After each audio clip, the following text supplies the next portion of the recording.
आहे जेजुरी गडावर, हे तुम्ही बघू शकता। एक 5 मिनिटं आमचे गड चढायचं राहिलं आहे। इथून हा गड आहे आणि इथूनच एवढी गर्दी आहे म्हणजे, आणि थांबलेत लोक लिटरली, अर्धा तास झाला पुढे जातच नाही आहे, खूप गिचमीड आहे आणि आम्ही इथे सगळ्यांनी थांबून घेतलं आहे। सो मे बी माहीत नाही गर्दी कसली आहे, आज रविवारची असेल किंवा उद्या सोमवती अमावस्या त्याची गर्दी असेल किंवा न्यू इयरची। सो जे कोणी जेजुरीचा प्लॅन करत असतील त्यांनी गर्दीचा अंदाज घेऊन या, प्रचंड गर्दी आहे। आणि हे बघू शकता तुम्ही, पायऱ्या चढायला वगैरे पण खूप गर्दी आहे आणि ऊन पण प्रचंड आहे।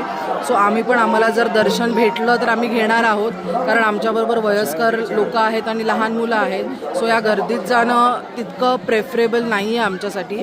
सो इथूनच देवाला नमस्कार करून तळी भरू, देवाला इथेच आम्ही गोंधळ घालणार आहोत आणि नमस्कार करून घरी जाऊ, नेक्स्ट इयर परत ट्राय करू। सो तुम्ही पण कोणी येणार असाल तर अंदाज घ्या या 3-4 दिवसामध्ये गर्दीचा।